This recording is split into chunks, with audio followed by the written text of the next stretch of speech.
There's going to be some pretty iconic games on the Nintendo Entertainment System in this list.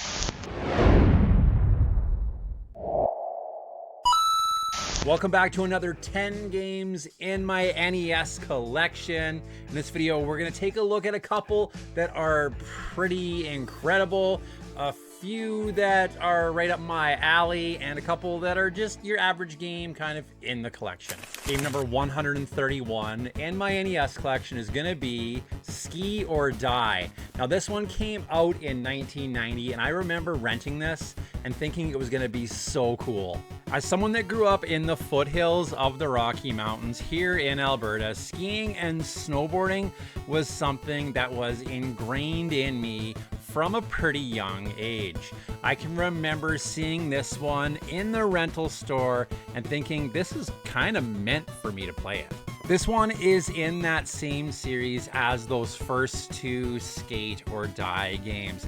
And this is basically a copy of the first Skate or Die game, but this one has that ski hill theme. When we start the game, we have the ski lodge, which is very similar to the skate shop in Skate or Die. This one has Rodney as the shopkeeper, and looking at him, it's pretty clear that based on the time this was released, this guy here totally was represented by Rodney Dangerfield himself. Ski or Die consists of 5 mini-game style events that we can either pick to play from, or we can play from a set order in a competition style event. Funny enough, the competition version, you can actually play up to 6 players using this hot seat system for most of the games. In this one, we get downhill skiing, which is a lot of fun. The course is kind of narrow. It's kind of speed and timing and a little bit of style. And there is a little bit of backcountry we can do through the trees, at least until we hit a tree anyways. There's a snowball blitz game in this that is pretty well done. I like some of the graphics in this. I like that you can see where the other enemies are coming from, and you can swap, kind of move around in a circle and throw them at more of those snowball wielding kids in each direction. There's an inflatable sled race, which is a tire tube race down the mountain. You can actually play this one 2 players. There's an aerial ski jump, which honestly is kind of difficult. I find that I can't really stick the landing on this one, and I can never figure out how to mash the buttons properly to pull off any of the tricks. And then there's my personal favorite, the snowboard half pipe. As a snowboarder, this one really is for me. You can pull off a ton of tricks as you're cruising down that half pipe, avoiding these obstacles. One of those obstacles is actually this little bunny with a chainsaw, which for some reason just screams Ski or Die to me. You can level up your moves as you go down and pull off some pretty crazy tricks when you have 3 bars worth of power. Ski or Die overall is a pretty good game. This one I have a lot of connection to because of nostalgia. This is one that I had to have in my collection when I started collecting on the NES, because I really just have a blast with this one. Game number 132 in my NES collection is gonna be Castlevania. Yeah, we're finally gonna talk about a Castlevania game in one of these lists. Castlevania is and will always be a cultural icon when it comes to the NES. This game is basically a masterpiece with one very, very glaring problem, and if you've played it, you'll know exactly what I mean. This one honestly has some really amazing visuals. It's dark, it's that gothic horror, and it's got Dracula in it. As a kid, when you first learned about Dracula, you probably thought that it was either awesome or totally terrifying. Just the name, Dracula or Transylvania, really puts chills down our spines as a kid. And now we get to take control of Simon Belmont and try to take out Dracula himself. This game just sounded awesome as a kid. Now, I never rented this or owned it when I was little.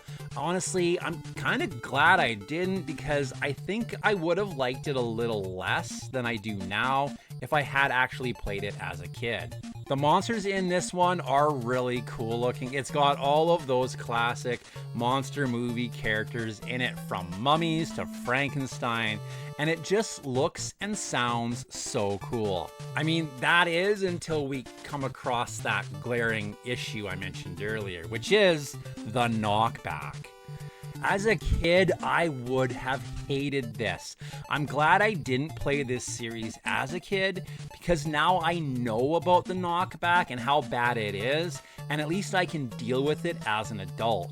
But as a kid, I would have probably hucked the controller after about the 10th time of it happening and me falling in that exact same pit. Castlevania came out in 1986, and along with Metroid, spawned that genre of Metroidvania games. This one, even though it's incredibly difficult for me personally, really is an icon to have in the NES library. Game number 133 in my NES collection is gonna be Double Dare. Now, Double Dare comes to us from Game Tech, and it is based on that Nickelodeon game show of, you guessed it, Double Dare. Now, I never watched the Double Dare TV show because we didn't have Nickelodeon here, so I don't have any real connection to this one. Honestly, I'm not normally the best at game show style games from the get-go, but this one is kind of fun because it is topical from the time that it came out. And there are some really fun questions that are going to test your knowledge of the 80s. Now, this game apparently plays exactly like its television counterpart. We're going to see 2 rounds of 10 question trivia rounds, and then the third round is going to feature an obstacle course. In this, we play these little toss-up challenges between the trivia rounds, and it has us throwing these items, and the obstacle course actually has some really weird and tough controls to try to get through. If you can figure out the controls and beat the obstacle course, there are actually some fun little virtual prizes though, like a classic BMX bicycle, a television set, an NES console, and even an exotic vacation package for completing that last obstacle, which I did do, so I guess I'm still waiting on that vacation package to arrive in the mail. Game number 134 in my NES collection is gonna be Dragon Warrior 3. The first 3 Dragon Quest games are all part of the same story, and Dragon Warrior 3 is technically the first game chronologically in that series. It's also the 3rd game that features the hero of Edric. This is the 3rd game in that Dragon Warrior Dragon Quest series, and this one really swings for the fences. This one takes what we'd seen in the 2 previous games in the series and just kind of tweaks it and makes it a little more interesting. It's still got a lot of really fun exploring to do. They do make the map pretty large for a game of its time. This one even has regions on the map, which does make it fun to explore and see what towns are in each area. In this one, they actually brought us a day and night cycle, which makes it so the NPCs can be in different places depending on the time of day that you do visit that area. The party system has a bit of a change up to it too. When we start the game, we can enter a tavern and build your party by picking or creating characters that you want to have join you. You can even change your classes at one point in the game, which is kind of neat. You get to keep some of your spells, but you do have to give up that class level. From the amazing monster images to its really fun and catchy music, this one is a really great game. Sadly though, Dragon Warrior 3 didn't really sell all that great in North America. I don't know why, but as a kid, I always found the Dragon Warrior series a little tough to get into. But as an adult, I'm really excited to dig deeper into this one. It's got some really cool mechanics that I'm really excited to check out. And I'm really glad to have this one in my NES collection. Game number 135 in my NES collection is gonna be Star Tropics 2 Zoda's Revenge. This is basically a direct sequel to the first one. In this one, we're going to start out as Mike back at home when he receives a telepathic message from some of the characters that we actually saved in the first game. And this leads us to a time machine where we get thrown back in time. So it's kind of got a bit of a Bill and Ted feel to it. Now in this one, we will be adventuring through different time periods, meeting different historical figures as we go along, trying to collect all of the tetrads from each time. We're gonna see characters like Cleopatra, Merlin the Wizard, and even Sherlock Holmes in this one, as we fight our way through some very, very similar areas to the first game. Luckily, by the time this one was released late in that NES's life cycle, they'd kind of figured out what works and what drives people insane with games like this. In this one, we aren't actually gridlocked like we were in the first game, and Mike can actually move around much more freely. Something that makes this game feel a lot more freeing than the first one that had all that restricted movement. This is actually a pretty good addition to that Star Tropics series, even though it doesn't get the love that the first one received. I mean, this one doesn't come with a letter that you need to get wet to get the radio codes, but this is just as good as the first one. And yeah, Mike has moved away from that trusty yo-yo as his primary weapon, but this is a solid game that takes what we had in the first Star Tropics game and expands on it and kind of improves it. Zoda's Revenge was released in 1994, making it the second to last first-party game released on the NES, with Wario's Woods being the last game released on the NES. But Zoda's Revenge does have the title of being the last game developed by Nintendo exclusively for the NES. Because Wario's Woods might have been the last game released on the NES, but it was also released on the Super Nintendo, making this one the last one that was developed and only saw release on the NES.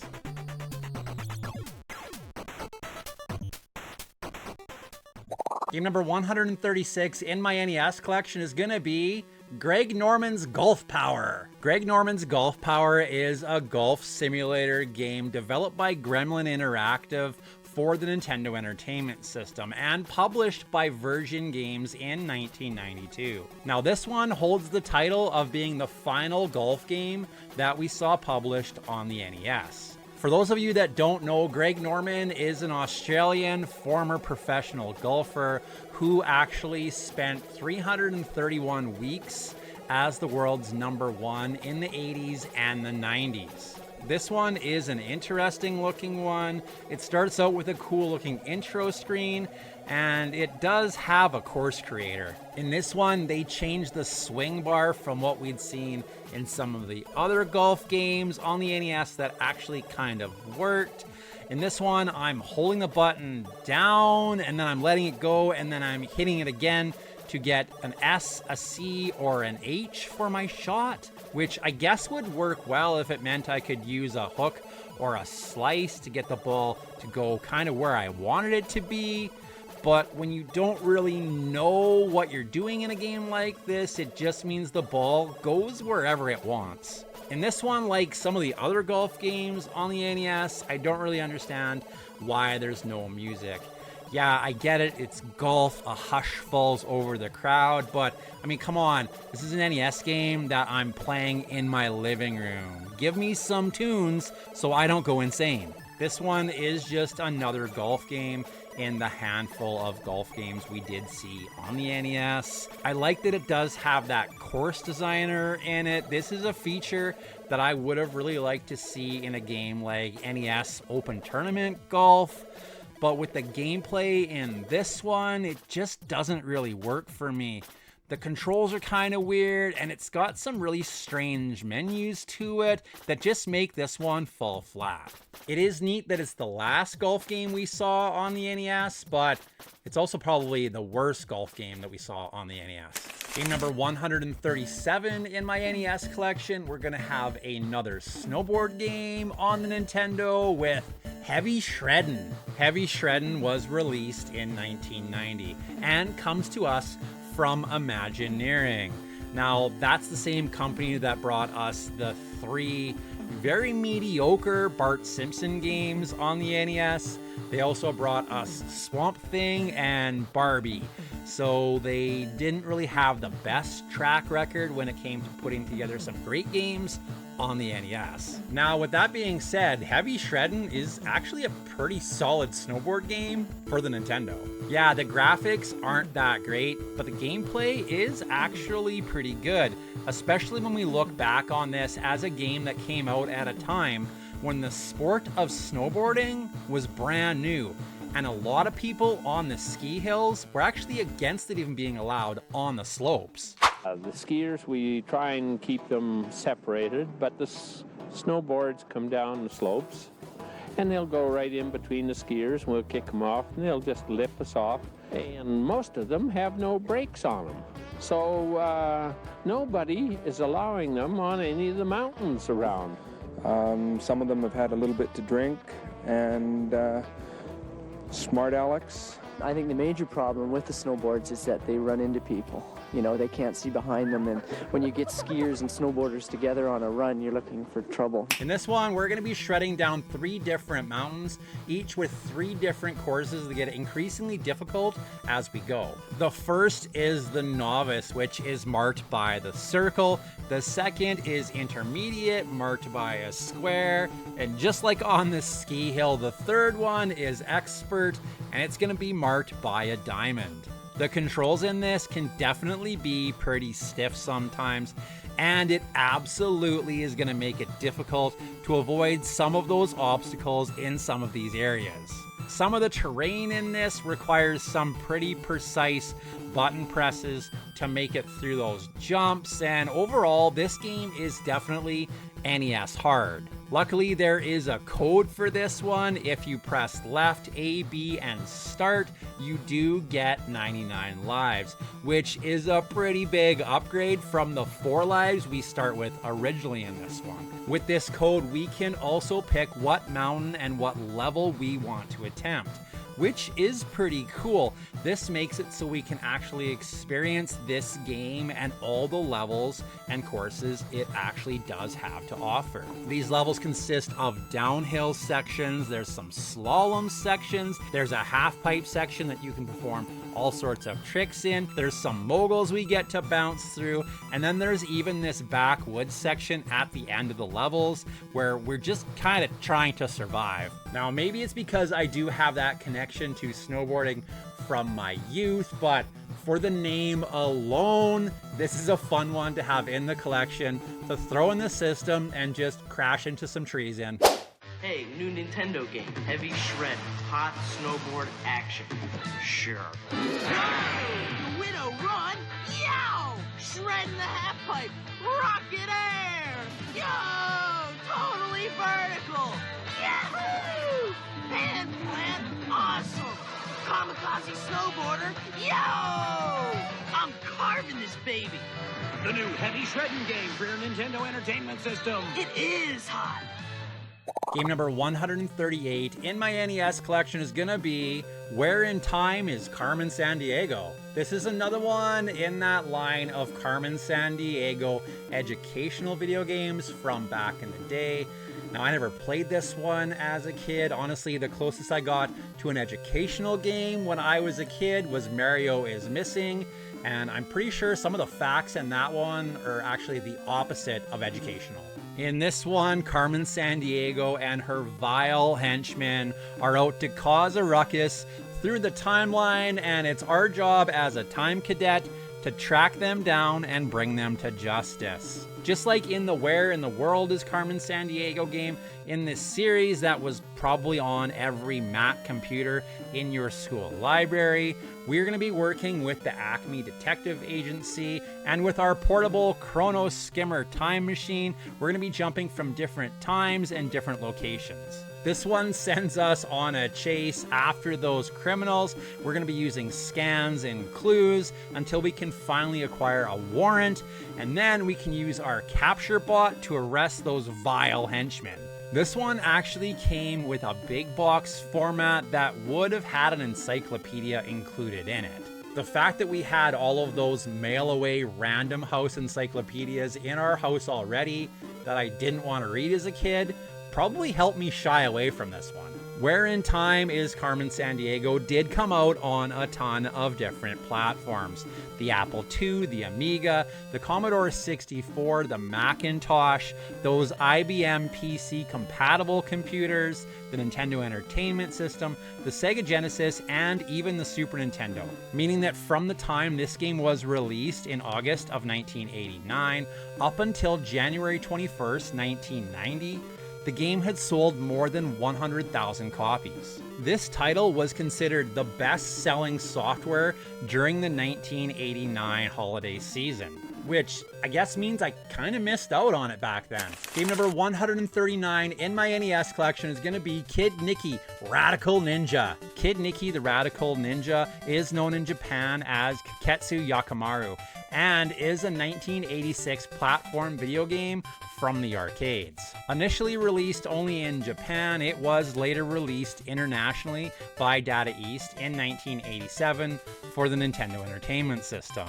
This one is just kind of your average action platformer here. It tells me in the manual that my weapon is a spinning sword, but from the looks of it, I'm not really sure what kind of fan blades I'm using here to take out the enemies. Kid Nikki has 8 stages, and really the first bit of the game is pretty simple. It does get a little more difficult as we go, kind of with the enemies just jumping around randomly trying to kill me.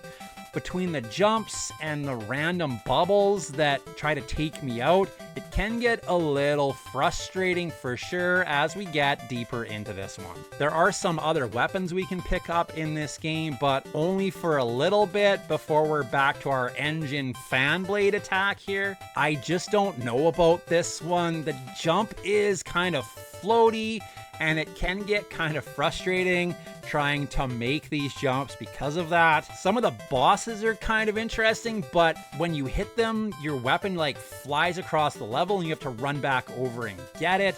Some of the level designs are kind of interesting. We do end up inside of a giant sea monster at one point, but all in all, this really is just an average game. There's nothing really special here.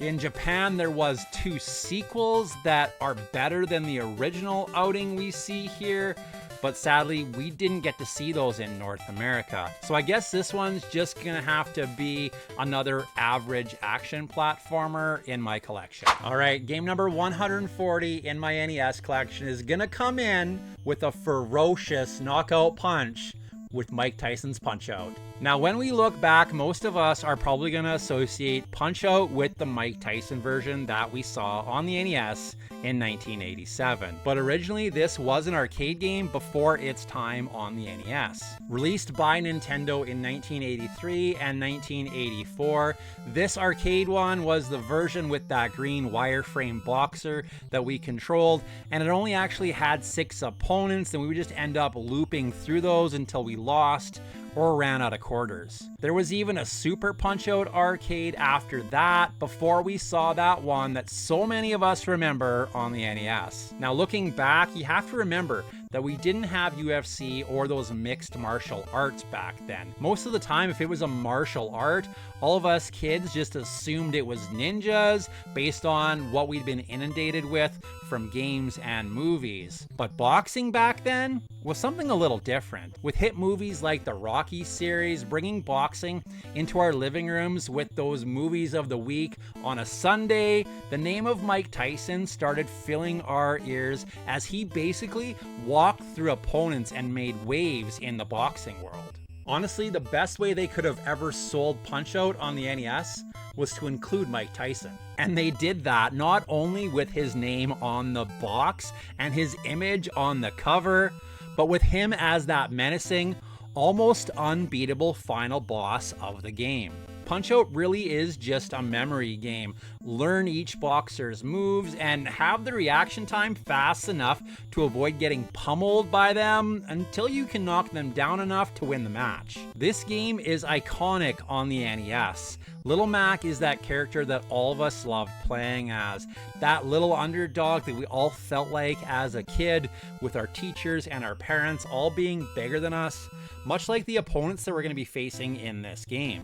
This is one that I remember talking about on the playground. I can remember renting it, I can remember getting my butt kicked by it, and this is one that has all sorts of interesting history because of its attachment to Mike Tyson. Tyson is actually rumored to have been paid $50,000 for a 3-year period for his likeness for this game. And this deal is actually kind of a big risk for Nintendo. This occurred before Tyson had even won that World Boxing Council Heavyweight Championship on November 22nd, 1986. If Tyson had lost that match, this game might not have had the selling power that it did have. But that win by Mike Tyson greatly increased the profit that this game saw. And after that 3-year deal with Mike Tyson ended, Nintendo just swapped him out for Mr. Dream and kept releasing Punch-Out, which, based on what was going on with Mike Tyson at the time, was probably for the best for Nintendo.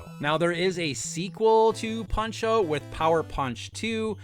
They basically use a sprite that looks a lot like Tyson, but with all the issues going on in his personal life at the time, they scrubbed all reference to him from that game, and we just ended up with a mediocre boxing game in that one. Because we got to live through that time, we got to witness his rise and fall from glory, and we got a game where we could go toe-to-toe with him. If we could even make it that far, this is a game that I'm really happy to have in my NES collection.